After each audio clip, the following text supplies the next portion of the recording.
It's Big Ryan the Fat Guy, and it's time to talk about Leonard Fournette and the Jacksonville Jaguars. Leonard Fournette is 6 feet tall and weighs in at a whopping 250 pounds for a running back.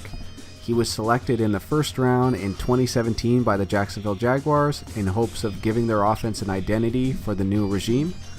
It's been years football fans have been clamoring for Fournette to enter into the NFL. After 3 successful years at LSU, NFL fans finally got to see him suit up and play against the pinnacle of football competition. With his downhill power running style, he can give the Jags a smash-mouth mentality on offense to help control their time of possession and put their defense in favorable situations to keep them fresh and allow them to use their athleticism to dominate on the defensive side of the ball. And boy, can the Jags and their fans be any more excited about that after Week 1? Fat Guy, what did you think about Leonard Fournette and the Jags' Week 1 win over their divisional foes, the Houston Texans? Really, it was just an impressive performance top to bottom. Their defense was even more impressive than Leonard Fournette, to be honest. But we'll start with the offense. I'll start with the negative, actually, of the offense. Blake Bortles might not be the guy that'll be able to carry them the whole way, but they made the offense easy enough because of Fournette and the up-and-coming offensive line to kind of take the pressure off them. Fournette got 100 yards on 24 carries, and the offensive line is young and a little inexperienced, but I felt it was really well coached. At left tackle, they have rookie Cam Robinson, who was one of my favorite players in the draft. He was able to hold Myles Garrett to almost no pressures last year in his collegiate game, and he did very well in a good test against a combo Whitney Merciless and Jadeveon Clowney.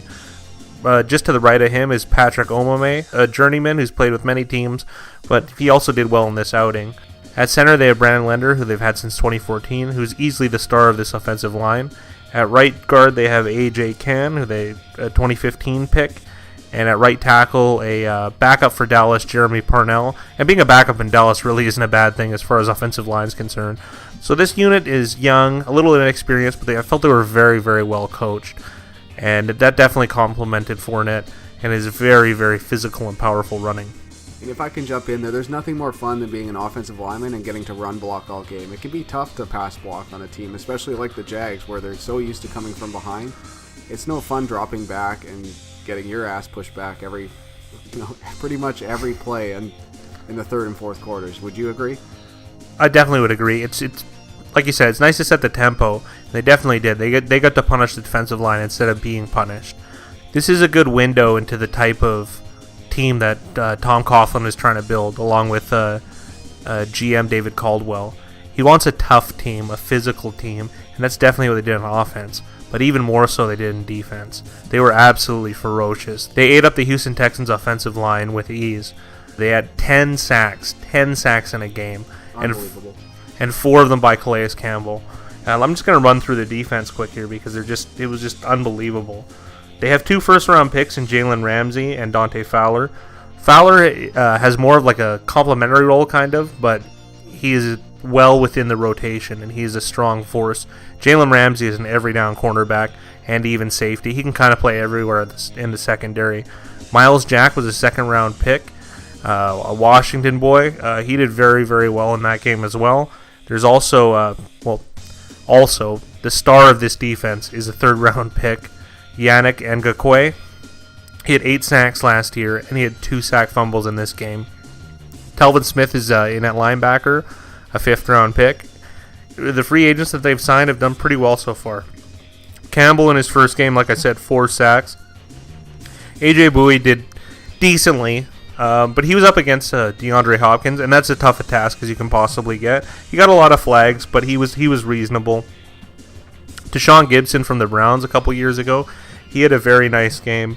Barry Church did well, and Malik Jackson, well, I didn't notice him as much, and he's been a little underwhelming since signing, I believe, a $90 million deal from the Super Bowl winning Broncos. But in this defense, he's definitely going to get to shine.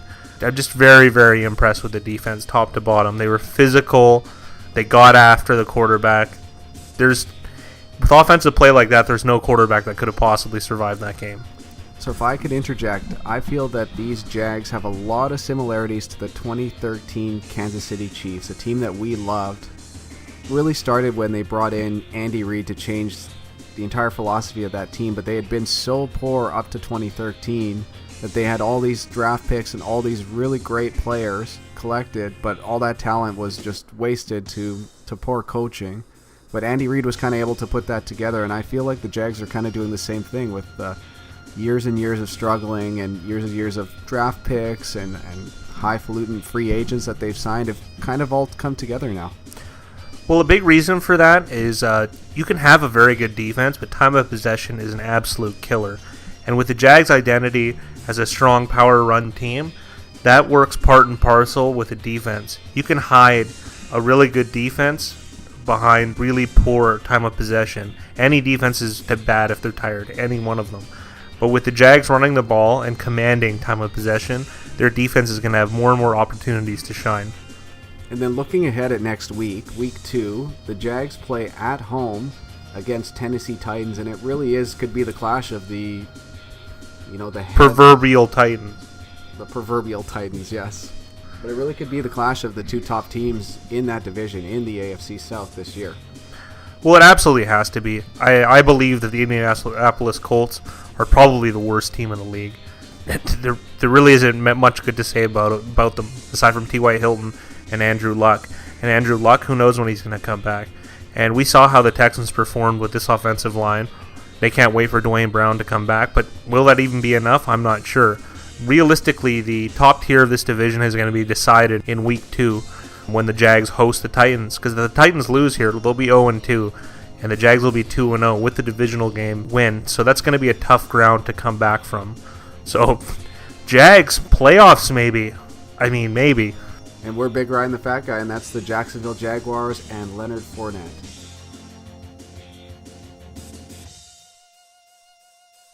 As always, thank you for your support. Remember to like, comment, and subscribe for more Big Ryan the Fat Guy.